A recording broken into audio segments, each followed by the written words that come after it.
ಬೆಳಗಾವಿಯ ಶಾಪುರದಲ್ಲಿರುವಂತಹ ಸರ್ಕಾರಿ ಚಿಂತಾಮಂದಿರ ಶಾಲೆ, ಈ ಶಾಲೆ 100 ವರ್ಷಕ್ಕಿಂತ ಹೆಚ್ಚಿನ ಇತಿಹಾಸ ಹೊಂದಿರುವಂಥ ಶಾಲೆ.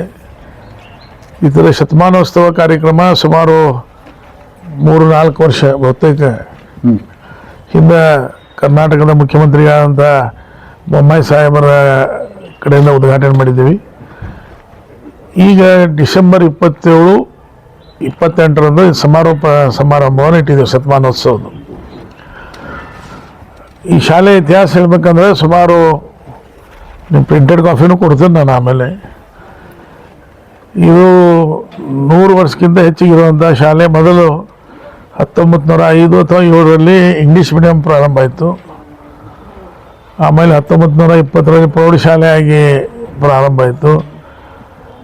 40ರ ದಶಕದ ನಂತರ ಮರಾಠಿ ಮೀಡಿಯಂ ಇರ್ಬೋದು. ಆಮೇಲೆ 70ರ ದಶಕ ಕನ್ನಡ ಮೀಡಿಯಮ್ಮ, 90ರ ದಶಕದಲ್ಲಿ ಉರ್ದು ಮೀಡಿಯಮ್ಮ. ಹೀಗಾಗಿ 3 ಭಾಷೆಯಲ್ಲಿ ಇರುವಂಥ ಸರ್ಕಾರಿ ಶಾಲೆ. ಆಮೇಲೆ ಇದು PUCಯಲ್ಲಿ ಮುಂದೆ 90ನೇ ಇಸ್ವಿ ನಂತರ ಕಾಲೇಜನ್ನು ಇಲ್ಲಿ ಸೆಕೆಂಡ್ ಇಯರ್ ತನಕ ಆರ್ಟ್ಸ್, ಕಾಮರ್ಸ್, ಸೈನ್ಸ್ ಇವು ಪ್ರಾರಂಭ ಈಗಾಗಲೇ ಆಗಿದ್ದವು. ಇದನ್ನು ಅವತ್ತಿನ ಸಾಂಗ್ಲಿ ಮಹಾರಾಜರು ಚಿಂತಾಮಣರಾವ್ ಪಟವರ್ಧನ್ ಅವರು ಈ ಏನವ್ರದ್ದು ಕಚೇರಿ ಇರ್ತಿದ್ದು ಎಲ್ಲ ಅಡ್ಮಿನಿಸ್ಟ್ರೇಟಿವ್ ಆಫೀಸ್ ಇರ್ತಿದ್ದು ಎಲ್ಲ ಎದುರಿಗಿನ PWD ಆಫೀಸ್ ಇರ್ಬೋದು, ಈ ಬಿಲ್ಡಿಂಗ್ ಇರ್ಬೋದು, ಅದನ್ನು ಶಾಲೆಗಾಗಿ ಕೊಟ್ಟು ಇಲ್ಲಿ ಶಾಲೆಯನ್ನು ಪ್ರಾರಂಭ ಮಾಡಿದರು. ಅದೇ ರೀತಿ ಅವರ ಆಗಿನ ಮಹಾರಾಣಿ ಅವರ ಹೆಂಡತಿಯವರ ಹೆಸರಿನಲ್ಲಿ ಸರಸ್ವತಿ ಹೆಣ್ಣು ಮಕ್ಕಳ ಶಾಲೆಯನ್ನು ಪ್ರಾರಂಭ ಮಾಡಿದರು. ಸ್ವಾತಂತ್ರ್ಯ ಪೂರ್ವದಿಂದ 2006 ತನಕ ಬೆಳಗಾವಿ ನಗರದಲ್ಲಿ ಬರೀ 3 ಸರ್ಕಾರಿ ಹೈಸ್ಕೂಲುಗಳು. ಸ್ವಾತಂತ್ರ್ಯ ಪೂರ್ವದಿಂದ 2005ರ ತನಕ ಬೆಳಗಾವಿ ನಗರದಲ್ಲಿ ಬರೀ 3 ಸರ್ಕಾರಿ ಹೈಸ್ಕೂಲ್. ಒಂದು ಸರ್ದಾರ್ ಗೌರ್ಮೆಂಟ್ ಸರ್ಕಾರಿ ಸರ್ದಾರ್ ಹೈಸ್ಕೂಲ್, ಸರ್ಕಾರಿ ಚಿಂತಾಮಣಿ ಹೈಸ್ಕೂಲ್, ಸರ್ಕಾರಿ ಸರಸ್ವತಿ ಹೈಸ್ಕೂಲ್, 3 ಹೈಸ್ಕೂಲ್ಗಳು. ಅಂದರೆ ಅವತ್ತಿಂದ ಈಗಿದ್ದ 100 ವರ್ಷ ಪೂರ್ಣ ನಮ್ಮ ಸಮಾರಂಭಕ್ಕೆ ಈ ಶಾಲೆಯ ಅನೇಕ ವಿದ್ಯಾರ್ಥಿಗಳನ್ನು ಸುಮಾರು 3000ಕ್ಕಿಂತ ಹೆಚ್ಚಿಗೆ ವಿದ್ಯಾರ್ಥಿಗಳ ಸಂಪರ್ಕ ನಾವು ಮಾಡಿದ್ದೇವೆ ಈಗಾಗಲೇ.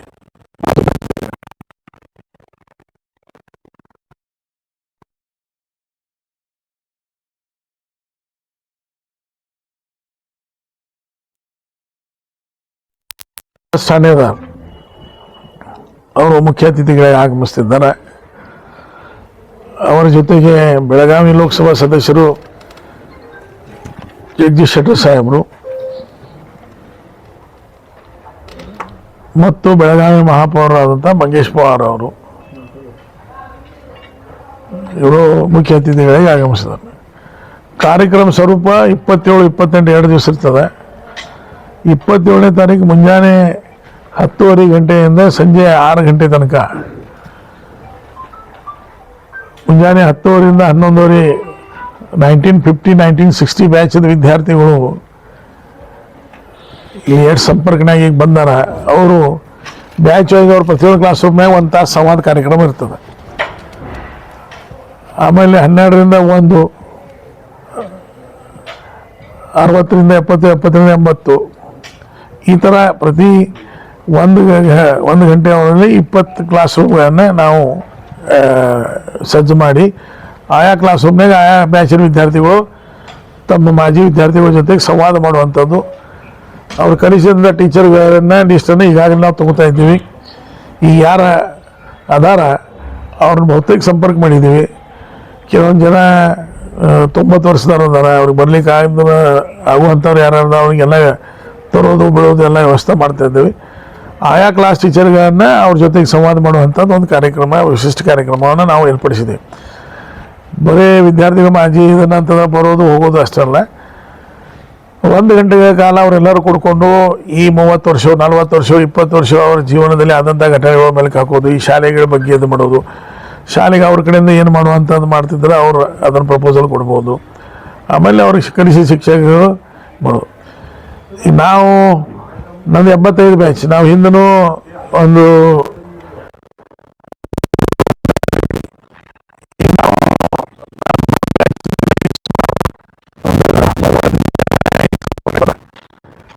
ನಾವು ಹೆಂಗೆ 85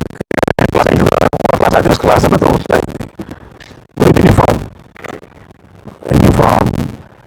ವೇರ್ ಅದರ್ ಕ್ಲಾಸ್ ಟೀಚರು ಅದರ್ ನಮ್ಮ ಸಬ್ಜೆಕ್ಟನ್ನು ಕಲಿಸೋರು ಅದಾವ. ಅವಾಗ ಕಲಿಸುವಂಥ ಹೆಸರುಗಳನ್ನು ಅಲ್ಲೇ ಬೋರ್ಡ್ ಬರೆದು ಹಾಕೋದೇವಿ. ಒಟ್ಟು ಆ 85ನೇ ಇಸ್ವಿಯನ್ನು ಒಂದು ಕ್ಲಾಸ್ ರೂಮ್ನಾಗ ಮರು ಸ್ಪಷ್ಟಿ ಮಾಡುವಂಥದ್ದು ನಾವು ಮಾಡ್ತಾಯಿದ್ದೇವೆ ನಮ್ಮ ಬ್ಯಾಚ್ನಿಂದ. ಈಗ ಬೇರೆ ಬೇರೆದವರು ಬೇರೆನೂ ಮಾಡ್ತಾ ಇದ್ದಾರೆ. 27ನೇ ತಾರೀಕು ಮುಂಜಾನೆ 10ರಿಂದ ಸಂಜೆ 6 ಗಂಟೆ ತನಕ ಈ ರೀತಿ ಕಾರ್ಯಕ್ರಮ ಇರ್ತಾವೆ. 6 ಗಂಟೆ ನಂತರ ಸಾಂಸ್ಕೃತಿಕ ಕಾರ್ಯಕ್ರಮ. ಸಾಂಸ್ಕೃತಿಕ ಕಾರ್ಯಕ್ರಮ ಅಂದರೆ ಯಾರು ಇಲ್ಲಿ ಕಲ್ತಂಥ ವಿದ್ಯಾರ್ಥಿಗಳನ್ನ ಡಾನ್ಸ್ ಇರ್ಬೋದು, ಸಂಗೀತ ಹಾಡು ಅನ್ನೋದಿರ್ಬೋದು, ಮಿಮಿಕ್ರಿ ಮಾಡುವಂಥದ್ದು ಇರ್ಬೋದು, ಅವ್ರದಿಂದನೇ ಮಾಡ್ತಾಯಿದ್ವಿ. ಆಮೇಲೆ 28ನೇ ತಾರೀಕು ಮುಂಜಾನೆ ಈ ಶಾಲೆಯನ್ನು ತಮ್ಮ ಕಚೇರಿ ಮತ್ತು ಅಮೂಲ್ಯವಾದಂಥ ಜಾಗವನ್ನು ಕೊಟ್ಟಂತಹ ಸ್ವರ್ಗೀಯ ಆವಾಗಿನ ಸಾಂಗ್ಲಿ ಮಹಾರಾಜರು ಚಿಂತಾಮಣರಾವ್ ಪಟವರ್ಧನ ಅವರ ಸ್ಟ್ಯಾಚ್ಯೂವನ್ನು ಇಲ್ಲಿ ಕೂರಿಸ್ತಾ ಇದ್ದೀವಿ. ಅದರ ಲೋಕಾರ್ಪಣೆಯನ್ನು ಆ ದಿವಸ ಮುಂಜಾನೆ 10:30 ಗಂಟೆಗೆ ಮಾಡ್ತಾ ಇದ್ದೀವಿ.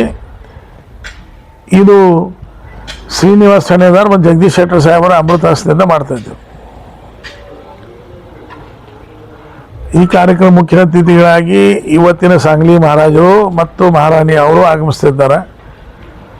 ಇವತ್ತಿನ ಈ ಕಾರ್ಯಕ್ರಮಕ್ಕೆ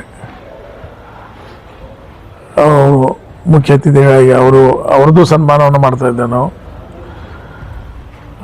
ಆಮೇಲೆ ಮೂರ್ತಿ ಉದ್ಘಾಟನೆ ಆದ ನಂತರ ಇಲ್ಲಿ ಒಂದು ಕಾರ್ಯಕ್ರಮ ಆಗೋದದ. ಅದರಲ್ಲಿ ಶ್ರೀನಿವಾಸ್ ಠಾಣೆದಾರ್ ಅವರ ಸತ್ಕಾರ ಇರ್ಬೋದು, ಅದ್ರ ಜೊತೆಗೆ ಶಿಕ್ಷಕರ ಸತ್ಕಾರ ಅದ ಅಲ್ಲಿದೆ. ಶಿಕ್ಷಕರ ಸತ್ಕಾರವೂ ಅದ.